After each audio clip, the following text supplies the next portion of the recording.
नमस्ते। आशा है दिवाली बहुत अच्छी गुजरी होगी आप लोगों की। आगे छठ आने वाला है और आप सबों को सूर्य षष्ठी की हार्दिक शुभकामनाएं। सूर्य देवता एनर्जी के द्योतक हैं और यही एक गॉड है जो अक्रॉस द वर्ल्ड हर सिविलाइजेशन में आप पाएंगे इनकी पूजा की जाती है। इजिप्शियन सिविलाइजेशन में रा और एटम के नाम से जाना जाता था सूर्य। मेसोपोटामियन सिविलाइजेशन में भी आपको सन गॉड की का जिक्र मिलेगा और उनकी पूजा करते हुए लोग पाए जाएंगे।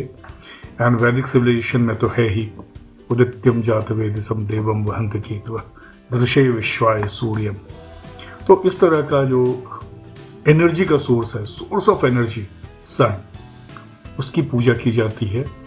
और ये एक ऐसी पूजा है जहाँ डूबते सूरज की आराधना की जाती है पहले और बाद में फिर समापन होता है उगते सूर्य से। जीवन का क्रम भी ऐसा ही है ना। जब कोई चीज क्षय होता है तभी कोई चीज उत्पन्न भी होता है। जनरेशन दर जनरेशन हम ये देखते हैं।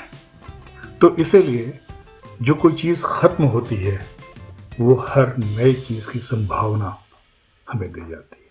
तो आप सबों को नई संभावनाओं के लिए मेरी शुभकामनाएं। आज सोच रहा था कि उस विषय को टच करूं जो हमारे काफ़ी शाखा प्रबंधकों ने हमें भेजा है और विषय है प्रेशर इन वर्क लाइफ। तो जब हम लोग प्रेशर की बातें करते हैं तो प्रेशर दो तरह के होते हैं। वर्क प्रेशर, प्रोफेशनल लाइफ की मैं बात कर रहा हूँ, पर्सनल लाइफ की मैं बात नहीं कर रहा। तो ये जो दो तरह का प्रेशर होता है वो एक इंटरनल होता है, दूसरा एक्सटर्नल होता है। इंटरनल और एक्सटर्नल में डिफरेंस यही है कि इंटरनल प्रेशर्स जो आपको काम के लिए आते हैं वो आपके सुपीरियर अथॉरिटीज से आते हैं जो वेरियस ऑफिसेज में बैठे होते हैं।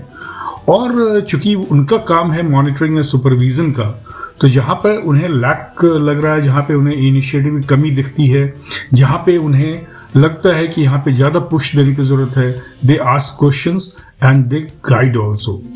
तो उस स्थिति में आपको वो इंटरनल प्रेशर फील होता है। जो एक्सटर्नल प्रेशर फील होता है वो होता है various kinds of government sponsored schemes के लिए।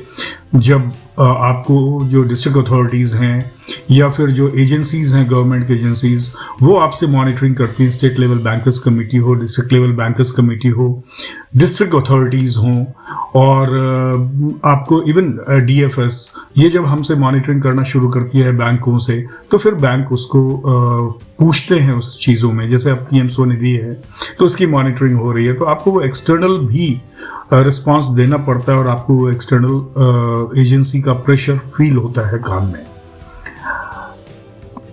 मैं अगर इन दोनों चीज़ों को थोड़ा सा अलग अलग करके आपको बताऊं तो मेरे ख्याल से ज़्यादा आसान होगा। तो सबसे पहले मैं एक्सटर्नल एजेंसीज के प्रेशर की बात करता हूँ। एक्सटर्नल एजेंसीज आपको तभी प्रेशर देती हैं क्योंकि एक्सटर्नल एजेंसीज का काम है जो उनकी स्कीम्स हैं जिसके लिए वो सब्सिडी प्रोवाइड करते हैं उसका डाटा लेना, देखना कि जो उन्होंने स्कीम बनाई थी वो सक्सेसफुल है या नहीं और उस पर उनके हिसाब से काम होता है या नहीं। तो इसके लिए जो various block level bankers committee हैं, डिस्ट्रिक्ट लेवल बैंकर्स कमेटी हैं, स्टेट लेवल बैंकर्स कमेटी हैं, और फिर जो नेशनल लेवल पे हमारा डीएफएस है, department of financial services, they start monitoring all these things and उसके लिए वो डाटा आपसे लेते हैं। आपका काम है जो भी स्कीम या जो भी एप्लीकेशंस आपके पास आए हैं उसका टाइमली डिस्पोजल। डिस्पोजल का मतलब कभी भी ये नहीं होता कि 100% सैंक्शनिंग करनी है या 100% डिस्बर्स करना है। आपको बैंक के नियम के हिसाब से, जो स्कीम गवर्नमेंट ने बनाई है उसके नियम के हिसाब से आपको उन प्रपोजल्स को हैंडल करना है और बेसिकली अगर डूएबल है तो with in time frame loan sanction कर देना है, अगर डूएबल नहीं है तो रिजेक्शन रीजन समेत बता देना है। होता यह है कि हम नॉर्मली मैंने ये ऑब्जर्व किया है कि लोग टाइमली रिस्पॉन्स नहीं करते और उसके बाद वो प्रेशर बिल्टअप शुरू हो जाता है। Even for account opening, even for any other thing like scholarship के लिए अकाउंट खोलना है क्या है, तो कस्टमर्स अप्रोच करते हैं ब्रांचेस को। उनको एक मुश्त अगर आप चेकलिस्ट दे दीजिए क्या क्या चीज़ चाहिए, केवाईसी डॉक्यूमेंट्स क्या चाहिए, तो आपको क्या क्या और पेपर्स की ज़रूरत होती है, वो सारी चीज़ें अगर आप बता देते हैं और वो एक मुश्त आपको वो सप्लाई कर देते हैं, तो मेरे ख्याल से अकाउंट ओपनिंग में कहीं भी कोई इशू नहीं आता है। आप प्रेशर नहीं फील कीजिएगा। हमारा प्रेशर तभी हम फील करते हैं जब हम चीज़ों को डिफर करना शुरू करते हैं। तो मेरा यह कहना है कि एक्सटर्नल एजेंसी जब भी आपको प्रेशर देता है, वो डायरेक्टली आपके पास नहीं होता है, वो आपके कंट्रोलर के थ्रू ही होता है। आप अगर टाइमली अपना काम कर रहे हैं, आपके पास जो टाइमली एप्लीकेशंस गवर्नमेंट के वेरियस स्कीम्स के, चाहे वो डिपॉजिट के हों या फिर आपके लोन्स के हों, उनका डिस्पोजल अगर आपने प्रॉपर वे में विद इन टाइम फ्रेम कर दिया है, तो मेरे ख्याल से आपको प्रेशर नहीं आएगा और आपको उसमें घबराने की जरूरत होनी नहीं चाहिए।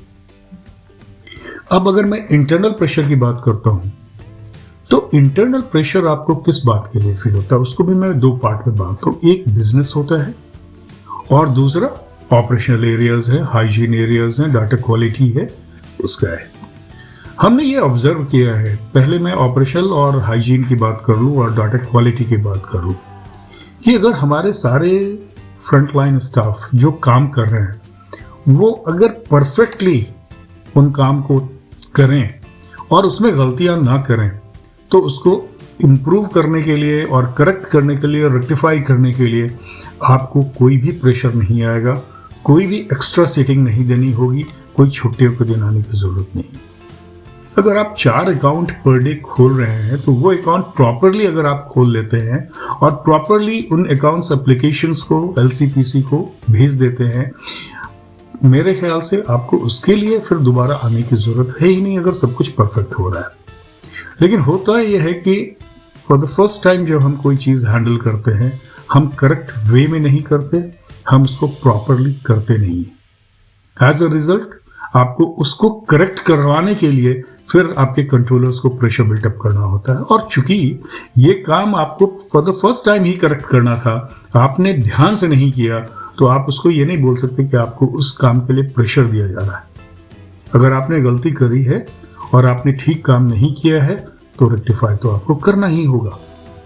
तो इन चीज़ों को आप प्रेशर अगर ट्रीट करेंगे, तो मेरे ख्याल से वो आपकी मनस्थिति दिखाता है और आपको ये समझना पड़ेगा कि आपको कोई प्रेशर नहीं दिया जा रहा है। आपने चूंकि गलती करी है, तो उसको सुधारना आपका काम है और उसी के लिए आपको रिमाइंड किया जा रहा है। दूसरी चीज होती है जब बिजनेस रिलेटेड है।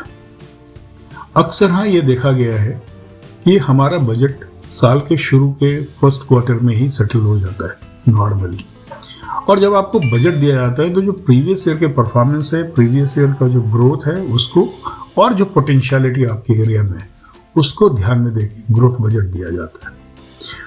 जब बजट सेटल होता है, आपको पता है कि इतना ग्रोथ आपको पूरे साल भर में करना है डिपॉजिट में, इतने ग्रोथ आपको करने हैं एडवांसेस में सेगमेंट वाइज, और जब आपको वो ग्रोथ करना है होता है, तो आपको एडवांसेस में खास करके रिपेमेंट्स का भी ध्यान रखना पड़ता है।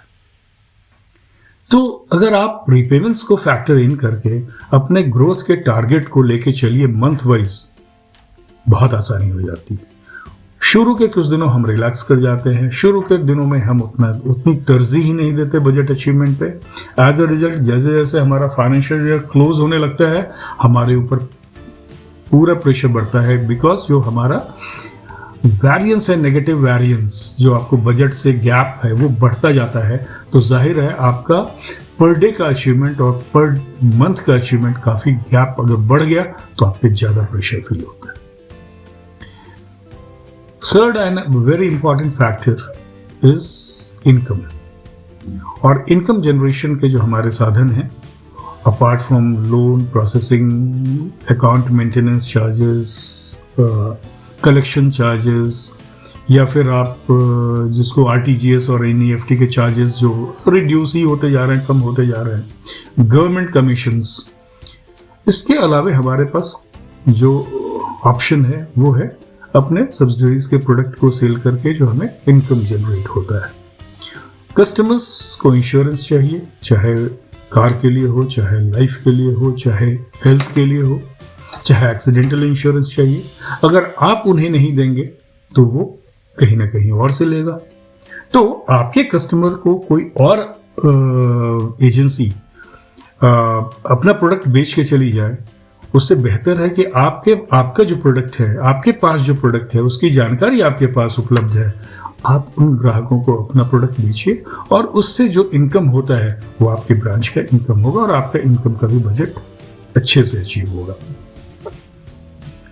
अब मैं इन तीनों चीजों के अलावे जो डेज जॉब है, जो नॉर्मली हमने ये देखा है कि प्रेशर बिल्टअप क्यों होता है। प्रेशर बिल्टअप होता है बिकॉज हम डिले करते हैं चीज़ों को, टाइमली हम करेक्ट काम नहीं करते, टाइमली हम डिलीवर नहीं करते, आज करे सो कल कर वाले पॉलिसी को अपनाते हैं, उसके चलते हम पर बोझ बढ़ता जाता है। तो मैं आपको कुछ टिप्स देना चाहूँगा और मैं एक चीज़ बहुत कहूँ कि आपका मेंटल हेल्थ बहुत इम्पॉर्टेंट है और अगर आप अपने मेंटल हेल्थ पर ध्यान नहीं दीजिएगा, अगर आप अपने आप को अंडर प्रेशर 24/7 रखिएगा तो फिर आपका मेंटल हेल्थ एडवर्सली इम्पैक्ट होगा और जब आपका मेंटल हेल्थ एडवर्सली इम्पैक्ट होगा तो आपकी फैमिली लाइफ भी इम्पैक्ट होगी, वर्क लाइफ भी इम्पैक्ट होगी। तो सबसे पहले मैं आपको यही बोलूंगा कि अगर अपने आप को मेंटली स्ट्रांग रखना है तो रूटीन काम को रूटीन वे में with in the specified time norm complete करना सीखिए। You must complete all the jobs given with in the given time frame and with utmost corrections. Correct way में काम कीजिए। अगर आप करेक्ट वे में काम नहीं करेंगे तो गलतियां होंगी, तो फिर आपको उसको सुधारने के लिए फिर से समय देना पड़ेगा और उससे आपका जो नॉर्मल रूटीन वर्क है वही एडवर्सली इम्पैक्ट होगा। तो please do your job perfectly within the specified time frame. As a banker और as a branch head you must foresee कब किस दिन आपका और किस महीने में आपका ज्यादा वर्क प्रेशर होता है और उस हिसाब से रूटीन आप सेट कर लीजिए। जैसे सबको पता है कि मंथ की शुरू के 4-5 दिन, 6 दिन और मंथ के अंत के 2-4 दिन, ये जो 10 दिन का फेज टोटल होता है, ये थोड़ा वर्क प्रेशर का फेज होता है। इस दौरान आपको डिसबर्सल्स भी ज़्यादा करने होते हैं, लोन सैंक्शनिंग का भी प्रेशर रहता है, कस्टमर्स को पेंशन भी चाहिए, जो हमारे पेंशन अकाउंट होल्डर हैं, सैलरी क्लास को विड्रॉल भी चाहिए। सारे लोग मंथ में एक बार उसी दौरान आते हैं। तो अगर आपको ये पता है कि इस दौरान ये लोग आ सकते हैं और आते हैं तो आप अपने वर्क को अकॉर्डिंगली एडजस्ट कर सकते हैं। Lean season and busy season, lean days and busy days, और उस हिसाब से अगर आप प्लानिंग करते हैं तो आपकी चीज़ें काफ़ी इम्प्रूव हो जाएंगी और आपको कभी कोई इशू खड़ा नहीं होगा। Focus on present. अगर आप प्रेजेंट पे फोकस कर रहे हैं, आपका डेली का काम क्या है उस पे फोकस कर रहे हैं और उसको डे टू डे बेसिस पे निपटा रहे हैं, तो स्मूथ फंक्शनिंग होगी, कभी भी आपको प्रेशर फील नहीं होगा। जितने भी आपके टारगेट्स हैं, अगर आप उसको ब्रेक डाउन कर देते हैं ना, जैसे आपको मैं बोलूं कि आपको साहब 12 करोड़ का लोन ग्रोथ का टारगेट दिया गया है 12 महीने, अगर आप उसको 1 महीने में बांटिए तो 1 करोड़ का लोन ग्रोथ है, और अगर 1 करोड़ का लोन ग्रोथ 30 दिन में है तो आप पर डे का लोन ग्रोथ देख लीजिए। अगर मैं आपको कहूं कि पूरे साल में आपको 1000 अकाउंट खोलने हैं सेविंग्स बैंक के, तो आप 365 दिन हैं आपके पास, आप 252 दिन ही लेके चलिए, 250 दिन ही लेके चलिए, यानी पर डे आपको 4 अकाउंट खोलने। तो 4 अकाउंट खोलने के लिए आपको कितने एफर्ट लेने होंगे ये आप डिसाइड कर लीजिए। लेकिन अगर आपको 1000 अकाउंट खोलने हैं 250 दिन में, जो 250 में वर्किंग डेज मान के चल रहा हूँ, 250-300 जो भी दिन है उसमें खोलने हैं, तो आप जाहिर है कि आपको, अगर आप एक दिन में एक अकाउंट खोलिएगा और 1 महीने में आपने 30 अकाउंट खोला, तो जाहिर है कि दूसरे महीने आपका स्पिल ओवर हो गया, तीसरे महीने फर्दर स्पिल ओवर होगा, और लास्ट में जो 2-3 महीने होंगे उसमें इतना प्रेशर आ जाएगा कि आप उसको कभी अचीव नहीं कर पाइएगा। That is what I say, break down your target on daily basis and try to achieve that target on daily basis come what may. You will never feel undue pressure. Ask yourself, what is the most important thing today to be done? अगर आप important को prioritize कर लीजिए और unimportant को थोड़ा relegated to background evening के लिए रख लीजिए, तो मॉर्निंग में आप सारे इंपॉर्टेंट काम निपटा लीजिए और इवनिंग में अनइम्पॉर्टेंट को सेकंड हाफ में निपटाइए. जब आपके सारे इंपॉर्टेंट हो जाते हैं, you will not get the call. होता यह है कि हम अनइम्पॉर्टेंट को और सबको मिक्स कर लेते हैं और सडनली कोई इंपॉर्टेंट उस बास्केट में से 2-4 इंपॉर्टेंट छूट गया तो उसके लिए हमें फोन आने लगता है. And then when we start feeling pressure on our mind and हमें गुस्सा उठने लगता है और हम इरिटेट होने लगते हैं. ये एक बहुत बड़ा इशू है. फर्स्ट मतलब बेसिकली जब मैंने इंपॉर्टेंट की बात की ना, तो फर्स्ट कम फर्स्ट गो नहीं होना चाहिए. First important than less important. तो इंपॉर्टेंस वाइज आपको उसको आगे बढ़ाते जाना होगा, काम करते जाना होगा. काम को, चैलेंज को जो भी आपके सामने है ना, आप अगर फन के रूप में देखना शुरू करेंगे, उसको एक एंजॉय करना शुरू करेंगे, तो आपको कभी प्रेशर नहीं होगा. एज अ बैंकर हमें पता है कि हमें करना क्या है. हमें ट्रांजैक्शंस करने हैं, हमें कस्टमर की सर्विस करनी है, हमें कस्टमर्स के सारे डिमांड्स फुलफिल करने हैं जो बैंक के नियम के तहत हैं. हमें ऑपरेशनल हाइजीन मेंटेन करना है, डाटा क्वालिटी मेंटेन करना है. अगर अकाउंट खोलना है तो अकाउंट प्रॉपरली खोलना है. We know all the work. How to do that job within the specified time known happily, ये हमें भी सीखना है, अपने लोगों को भी सिखाना है. दिक्कत क्या है कि जब हम जॉब ज्वाइन करते हैं ना, हमको लगता है कि ये जॉब तो मेरे मन के मुताबिक नहीं है. मेरा एक आप लोगों से आग्रह है, अगर मन के मुताबिक काम नहीं है ना, तो फिर आप दूसरा काम ढूंढ लीजिए. आप कोई ऐसा काम मत कीजिए जो आपके मन के मुताबिक नहीं है. लेकिन अगर आपके पास कोई अदर ऑप्शन नहीं है, तो उस काम को अपने मन को उस काम के अनुरूप ढाल लीजिए. मेरा ये कहना है. मैं ये नहीं कहता कि आप नौकरी छोड़ के चले जाइए. मैं ये कहता हूं कि जब आपको पता है कि कोई अदर ऑप्शन नहीं है, तो जो ऑप्शन आपके सामने में वो बेस्ट ऑप्शन है और उसमें एंजॉय कीजिए अपने आप को, डुबा दीजिए अपने आप को और पूरी तरह से एंजॉय कीजिए उस काम को. जिस दिन आप काम को एंजॉय करने लगेंगे ना, आपके दिमाग से ये प्रेशर खत्म हो जाएगा कि ये काम मेरे मन के लायक नहीं है. आपको लगेगा यही काम तो है जो मैं कर रहा हूं और जो मैं कर सकता हूं अच्छे ढंग से. उसको अच्छे ढंग से कीजिए. जो भी काम कीजिए पूरी तरह डूब के कीजिए, प्रेशर खत्म हो जाएगा. एक और चीज होती है कि जब प्रेशर होता है तो आप देखोगे कि हमको टेंशन होना शुरू हो जाता है.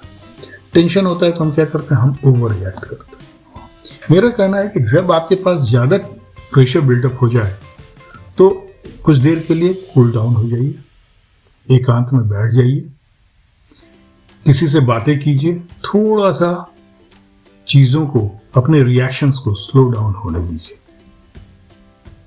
और तब सोचिए कि उस काम को कैसे किया जाए. 2-4 लोगों से सजेशन लीजिए एंड जब तक आपकी समस्या का समाधान नहीं हो जाए, जब तक आप उस काम को कर नहीं लीजिए, आप उसका सॉल्यूशन ढूंढने में लगे रहिए. अगर आप पैशन के साथ किसी काम को करेंगे ना, तो सॉल्यूशंस तो इमीडिएटली मिलेगा और सॉल्यूशंस देने वाले लोग आपको सलाह भी देंगे. सलाह लेना बुरा नहीं है, ये मानिए. और आपके चारों तरफ एक्सपीरियंस लोगों की कमी भी नहीं है, उनसे जरूर सलाह लीजिए. तो अभी तक जो हम लोग बातें कर रहे थे एक्सटर्नल और इंटरनल प्रेशर की, ये सारे जो एक्सटर्नल और इंटरनल प्रेशर है ना, ये हमको मेंटली इंपैक्ट करते हैं अगर हम इसको ठीक से हैंडल नहीं कर पाए. मैं एक चीज बताऊंगा कि हम सारे लोग काफी कैपेबल हैं चीजों को हैंडल करने के, लेकिन क्या होता है कि हम स्केप को एक ऑप्शन बना लेते हैं और हम स्केप करना चाहते हैं रिस्पॉन्सिबिलिटी से. अगर आप रिस्पॉन्सिबिलिटी को ओन अप कीजिएगा और उसके बाद उस इशू को हैंडल कीजिएगा, तो मेरे ख्याल से you will enjoy that and you will succeed in that. लेकिन अगर आप भागना चाहिएगा अपनी रिस्पॉन्सिबिलिटी से, तो फिर आप भागते ही रहिएगा, आप कभी भी किसी भी इशू को हैंडल करने के लिए केपेबल नहीं रहिएगा। तो मेरा ये कहना है कि मेंटल स्ट्रेंथ आपको तभी आएगा जब आप चैलेंजेस फेस करेंगे। आप देखेंगे कि जो भागने वाली चीजें होते हैं, जो भागते हैं समस्याओं से, वो कभी भी स्ट्रांग नहीं होते। स्ट्रांग वही होते हैं जो फेस करते हैं, चैलेंजेस को फेस करते हैं। ऑलवेज फ्लेक्सिबल होइए, कभी भी रिजिड नहीं रहिए अपने अप्रोच पे। अगर आप फ्लेक्सिबल हैं तो जाहिर है सजेशंस जो भी आपको आएंगे उसमें आप जो बेहतर सजेशंस है उसको चुन के इंप्लीमेंट करेंगे। एक और चीज जो मैंने देखी है तो वो ये है कि जब हम काफी फ्रस्ट्रेटेड हो जाते हैं तो हम एक्सेल करना चाहते हैं लेकिन कर नहीं पाते हैं, तो वो जो गुस्सा है हमारे भीतर, वो कहीं ना कहीं हमें हमारे ब्लड प्रेशर को, हार्ट बीट को बढ़ा देता है, ब्लड प्रेशर को बढ़ा देता है, और फिर हम मेडिकेशन ढूंढते हैं। मेरा ये कहना है, मन को अगर आपने कंट्रोल कर लिया तो सब कुछ कंट्रोल हो गया। तो मन को कंट्रोल करना सीखिए, अपने गुस्से को कंट्रोल करना सीखिए। अगर गुस्सा आ रहा है ना तो क्रिएटिव हो जाइए। मैंने कई बार ये कहा है, मैंने पहले भी ये कहा है कि एक पीस ऑफ पेपर जरूर अपने पास रखिए, ब्लैंक, एक पेन और पेंसिल जरूर रखिए। अगर गुस्सा है ना तो कुछ लाइन खींचते जाइए, देखिए खूबसूरत सा डिजाइन बन जाएगा, और जब आप उसको देखेंगे ना तब आपको लगेगा कितने सुंदर क्रिएटिविटी आपने क्रिएट की। अपने गुस्से को अपनी जुबान पर मत लाइए, अपने गुस्से को किसी के कैरियर तबाह करने के लिए मत कलम की नोक पे लाइए। अपने गुस्से को कुछ अलग क्रिएट करने के लिए, पॉजिटिव क्रिएट करने के लिए यूज कीजिए। कविता लिखिए, डायरी लिखिए, गद्य लिखिए, पेंटिंग कीजिए, स्केचिंग कीजिए। कुछ देर के लिए अपने आप को उस हीट से अलग कर लीजिए। Be creative. मैं ऑलवेज बोलता हूं कि अगर आप क्रिएटिव होइएगा तो आप शांत हो जाइएगा, और जब आप शांत हो जाइएगा तो आपका जो डिसीजन है ना वो ऑलवेज करेक्ट होगा। समटाइम्स एस्पिरेशंस बहुत ज्यादा हमें परेशान करता है। Aspire but realise your boundaries also. Try hard to work hard, but realize that there is only one position at the top, and 100 of you will aspire to go there. Ultimately, one person will succeed. That doesn't mean you have failed. You have also succeeded. But जो उसमें ज्यादा मेहनत किया जिसने, वो उस position पे पहुंचा, ये ऑलवेज याद रखिएगा। और आपने मेहनत की, इस बात से आपको सेटिस्फैक्शन होना चाहिए। कैरियर में फेलियर्स होंगे, कैरियर में पोस्टिंग्स, ट्रांसफर्स आपके मन लायक नहीं होंगे, वो part of the professional life है। ये प्रोफेशनल हजार्ड है, इसको प्रोफेशनल हजार्ड की तरह ट्रीट कीजिए। ये जीवन में जैसे सूरज उगता भी है और डूबता भी है, दिन भी होता है और रात भी होता है, वैसे ये चीजें होती रहती है। उसको उसी हिसाब से एक्सेप्ट कीजिए। मुझे लगता है कि जिस दिन हम चीजों को एक्सेप्ट करना शुरू करेंगे as is where is basis पे, हमारे फ्रस्ट्रेशंस कम होंगे। एस्पिरेशंस जरूर रखिए, लेकिन अनड्यू एस्पिरेशंस मत रखिए लाइफ से। Be positive, be affirmative, be creative, but don't be negative towards yourself. Don't be so much ambitious that ambition kills you. Ambition kills your aspiration. Be ambitious reasonably. All the best to you all. I hope I have been able to answer most of the things, but yes, I always realize that 20-25 minutes on these topics are not sufficient. I'll try to cover as much as possible in next videos also. But whatever questions you all have, you must inbox me. I will try to answer that. I'm not a guru, I'm not a jnani. अपने experience के basis पे जो कुछ आता है share करता हूँ, क्योंकि मेरा ये मानना है कि जितनी बातें हम करेंगे, जितना आपस में कम्युनिकेट करेंगे, जितना हम एक दूसरे को सुनेंगे और एक दूसरे को अपने एक्सपीरियंस शेयर करके बताएंगे, उससे से कम एक माहौल ऐसा क्रिएट होगा जहां लोगों को अपने भीतर विश्वास और भरोसा उत्पन्न होगा। So thank you very much. Do well in life. Namaste.